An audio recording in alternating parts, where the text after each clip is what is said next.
Whoop whoop. No Tony. Yeah. Just kidding. Where's Tony? He got sent to Andor jail. Where? It's like, what is it, Clockwork Orange, but he's just eyes are peeled watching Andor. This is what he gets. I'm taking it over. One way out. One way out. He's going to come back just deranged. Dude, yeah. Hey, everybody. Tony will be in later. Like, way later. Like, next week. Hey, everybody. Weird episode of Dark Side Secrets today. It's me, Will, the other guy from Tony, and then also the other guy. We got Grayson here. Grayson, how we doing today, Bubba? I'm great, Bubba. I feel like you're my uncle and I'm your nephew now from you calling me that. How was your day today, niece or nephew? What? I'm doing great. How about you? I'm good. Grayson, you dropped a video earlier today. I did do that. Is that a TED Talk mug? No, it's Uncharted. Okay. But my dad, sometimes when he sees it like this, he thinks it says farted, which is pretty great, too. That's it. Yeah. That's it. The just seeing TED, Ted. The font looks exactly the same. I thought you were just like really into TED Talks. I was like, bro's got TED Talk merch? I don't even know where you would buy that. Dude, TEDtalk.com? I'm looking it up. No, don't. I've probably only seen one TED Talk in my life, and I think it was Adam Driver talking about his. Yeah. Have you ever seen that one? After 9/11, I wanted to join the military, and then I became really monotone in the military. And now I'm in Star Wars. And then they said, "Do you want to hold a lightsaber?" And I was like, "It's better than holding a Glock 15." And that's what? Did he go to Juilliard? Hey, surely he did. Probably. They all went to Juilliard. That's how Sam Witwer went to Juilliard. Yeah, dude. Sam. Okay, so the guy who was doing the taking the money to get the signatures and photo stuff from when I met Sam, when he did this signing thing and the photo op stuff. That did you guy. Pics of that yet? Last week? Did you put that in here? I didn't put it in here, but I put it on Instagram. Maybe I'll pull it up later. But the guy who was doing that was one of his buddies who he went to Juilliard with. Really? Yeah, he was telling my wife stories about him and Sam in college and talking about other people they went to school with. It was weird. We had because my wife's an English major, and I guess he did something around that. I don't remember. I'm sorry. And I also we didn't ask his name, and he didn't ask us our name either. So mutually, at least you know his face. Don't know his name. He was wearing a very cool shirt though. But he was also 6'4". Very tall guy. Dang, bro. But he went to Juilliard with Sam Witwer. That's why Sam Witwer is. There's a story about Sam Witwer talking to his professor about Palpatine. And him helping him before he even got the role of Star Wars, of doing the Emperor Palpatine voice with him in classes. Really? Because his professor was a big Star Wars nerd. That's really cool. Yeah. I don't think I've ever seen that clip before. I'll find it and I'll post Have I ever told you this, that Sam Witwer is my top guy to play Batman? I want him to play Batman so bad. I think he would be so good. That's super random. I know you're a big Batman guy, but I think he would nail it. He has the face, he's got the muscles, he's got the acting chops. I think he'd be pretty good. I'm just saying. Anyway, that's not Star Wars, but it kind of is. Put him and David Cornsweet together. I've never thought of that. I saw it on Twitter years ago, and I was like, yes. And he's a DC guy too. I mean, he played I don't know, some star agent guy and then he was also Doomsday in Smallville. Yeah. And he's done some other DC stuff. Oh, he was I think he was in a audio drama where he played Hush maybe as well. So he's in the DC world. He knows DC stuff, but I'm like, dude, James Gunn, call his line, bro. I'm just saying. But then Sam Witwer would never get peace. He was Batman. That's I like that a lot. I like it too. I just I just think he has that I don't know, he kind of has like a mixture of like Pattinson and Bale kind of, but I don't know, I think he would bring such a unique take to Batman that I think would fit in line. And he's in his 40s, so like again, if they're looking for, this is not Star Wars at all. I'm so sorry. Who cares? Grow up. He's in Star Wars, and I'm gonna try to meet him again in July because where? GalaxyCon in Raleigh. That's going to be a massive con, dude. Like, I think Sabine's actress is going to be there as well, and a ton of other people. I'm hoping Amon Esfandi because I want to get a picture with him because he's the coolest. In July? Ever. July, yeah, late July. You gonna come? I dabble in the drive to North Carolina. Hey, you do love some road trips. I love me some road trips. I love me some Bojangles, baby. I stop at Buc-ee's on the way over there. You don't have Bojangles, bro. No, we don't have Bojangles. We don't have Bo Rounds. We don't have Bo Biscuits. And they don't in Star Wars either. Let's talk about Star Wars. Do they have what is the freaking fruit in Rebels, dude? Like Yogan fruit runs? Or Melu Run, Bo Biscuits, Melu Run, Bolu runs. Bolu Run biscuit. Someone more talented in Photoshop than I give it to you. Actually, probably you can make it. Yeah, I probably. Yeah, honestly, I'll make it. It'll just be. I'll send it to you, and then we'll both go. Ha! Yes! Yeah, that'll be the end of it. We'll get one chuckle, which is most of the stuff that I make. Hey, there's 40 people watching this right now. What's up, everybody? Don't know if you're watching on Twitter. Don't know if you're probably watching on Tony's stream because we're still streaming over there. We're still taking his viewership, baby. Taking his clouds. Nice to see everybody. Let's check up what's going on in chat. Danny boy, how we doing? Jake is here with a new profile pic. What's up? Hashtag Gates, baby. How we doing, Jake? The trees in Spanish, Buenas tardes. I think that means library. Tony's late. No, yeah, Tony's late. He's super late. So late, he's not showing up. 80s kid from the 90s.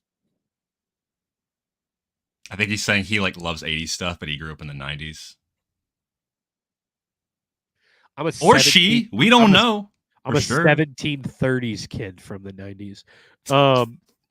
What's up? I'm a 1776 guy from the 2000s. Some people are still fighting the revolution, baby. 80s kid from the 90s. What's up, dude? I'm super excited for the Acolyte. Honestly, I am here too. We'll get into excited. There it is. Hashtag Gates, baby. How we doing? Sir Gunji. That's Kelnaka though. That's Kelnaka. That's the wrong Wookiee, dude. Yeah. You gotta. Are you racially profiling the Wookiees? Not all Wookiees look the same, Sir Gunji. Come on. I do love Gunji though. Yeah, Gunji's pretty cool. Daniel Barry Sports highlights. Hey everybody. I'll send you my huddle film from high school, and you can post me playing football on your sports highlights. Jake 76 Gates, baby. Swiffer Wet Chip. What's up, Nick? See, look, Tony's brother is here, but Tony's not even here. Noah, how we doing, Rogue Nation? Hey, speaking of Rogue Nation and Noah, you know what I was thinking of? Do you know? Oh my gosh, Noah's gonna kill me, and I don't know her name. Crap. Is this someone we know? Noah's a big wrestling guy. He's got 35 other channels that are all devoted to wrestling. Go sub to Rogue Nation and all of Noah's other channels. What the heck is her name? There's a female wrestler right now who is, she's somehow in the same group. I know nothing about WWE wrestling. Yeah, me neither. I kind of not really. I don't know anything about it, but she's with the group Judgment Day, if I'm not mistaken, and Rey Mysterio's son is also a part of it. But whoever the girl is, she would be such a cool casting for Wonder Woman. Okay, well, now I have to look this up. What group is this part of? They said Rhea Ripley. Yeah, that's her name, dude. Dude, I think because obviously a lot of people make the jump. John Cena, The Rock, what's his name guy who's in Shazam? No. What are you talking about? I don't know. No, the guy who's in the show and the Olympians. What is that show? The Rock. No, the Olympians. What is that? The show that was just on Disney Plus. Percy Jackson. Percy Jackson, the guy who plays Hades in that. He was a professional wrestler for a long time. Oh yeah, the guy with the sunglasses. Yes, Rhea Ripley. I think if she wasn't in all of like the dark side BDSM Sith makeup, dude, she's huge. Bro, she would be a badass Wonder Woman. She looks like Wonder Woman from, at least her facial structure looks like Wonder Woman from actually Suicide Squad Killed the Justice League. So yeah, if she wasn't in like full emo goth, other than that, she'd be a good like gender bend on Bane, which whoa, that would be sick. That'd be controversial, but hey, I'm here for it. She looks like Wonder Woman when Wonder Woman was in New Frontier. Have you ever read the Darwin Cook New Frontier stuff? I've seen the movie that was based on a long time ago, right? Ooh, yeah. Yeah, dude. I think she would be sick, but that was a thought I had the other day. Oh, when she was a teenager, she was like blonde and like looked way different. But yeah, I mean, I think that'd be awesome. But like they could do it, and obviously, like they've got a lot of tattoo cover up to do. Yeah. Between this pod and Beyond the Dunes Sea are the best original organic talks and theory crafting in Star Wars right now. Thank you, Selly Cells. Love to hear it. We love talking about Star Wars, and we love that you're listening, because even if you weren't listening, we'd still be just talking to each other. We would talk about it for 10 minutes straight before this. So Pop Goes the Weasel, how we doing? Evening, gents. Pat's fan, how we doing? Hey, give me a break, Kalnaka's new. And he's Rhea so Ripley, dead, by the way. I love how Noah's the one who said it. Edge, he's just naming all the wrestling stuff that I wasn't. Yeah. What is this stream title? Who said that? Ballista? Get ready. We're gonna talk about it. But before we'll talk about it, sorry I'm late. Was just rewatching the Bad Batch. Yes. Oh yeah, we got to talk about that. Before we talk about Bad Batch, Pat's fan. Hey, Will, love the hat. Yeah, dude. Retney's Holocron. He, you probably are subscribed to him if you're subscribed to every other Star Wars account. If Retney pops in here, I need him to make one of Kanan saying, "I have nothing left to fear." That would be sick. I told him to make just like a line of Star Wars quotes hats, and I would buy all of them. Yeah. I need a trucker hat though. Retney, are you there? I need trucker hats. I was just talking to him earlier. We were talking about his favorite scene in Star Wars. Stay tuned, baby. Stay tuned. Okay. Bad Batch. What'd you think of the episode?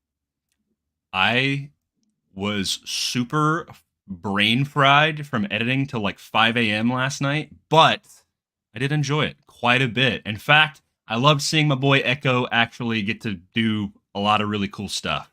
Right? Finally. When they opened the drop down and Echo was standing there, and he's like, we were like, okay, Echo's gonna do some cool stuff this episode. Hopefully, yeah, he was show up.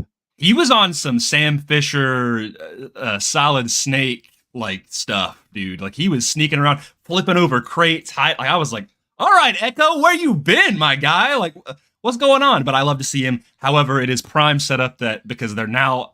I don't know if you peeped into this conversation, but they're all in black now. They're all together now. Everybody except Tech, and now they're going to Tantus, and this seems like they're all gonna die. I like how their armor kept like some pieces of their like a little bit. Like Wrecker had still the yellow on his shoulder pads. Yeah, he has like leather shoulder pads now. Yeah, interesting. If they release figures of the all black versions of their suits, I think Hunter automatically looks 100% better in all black. I do like the Hunter. I really liked, weirdly enough, I think Crosshair's helmet looks better now because so his original helmet is like it. I mean, I like the gray and the black, or the gray, the black, and the red. But now Crosshair's helmet. So originally it had like a paint job, like of a crosshair on his eye. It doesn't have that anymore now. And so now you can tell it's actually like an enhanced lens on his eye, which I think is really cool looking. But yeah, I think the kind of weird, almost just weathered slate black. I mean, it's literally like this color in my shirt looks really, really cool. And also seeing kind of like the weathered edges, like on the hard edges of their breastplate and stuff, really sick.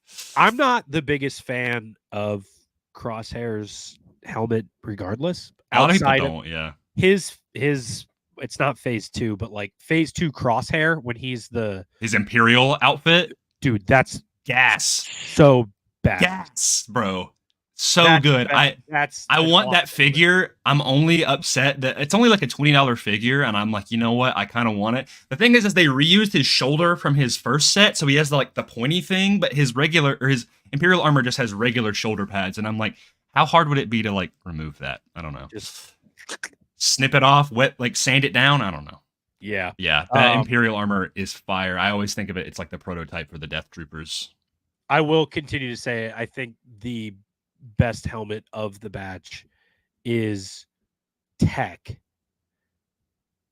and then Tech, dude. Is your favorite helmet? I don't like it with the glasses that come down, dude. Like that is so. It's so like Halo load lobby of like building a character for me that it looks so sick. Okay. I can see it. Also, like that helmet paired with the rest of his armor, I think is just the overall best look for the batch, other than Echo. I think Echo has the dopest helmet. Yeah, that it comes off and that there's still like the Lobot piece behind it. Yeah, so dope. sick, so good. I think his looked the best in all black. Or I think it looks so good, dude.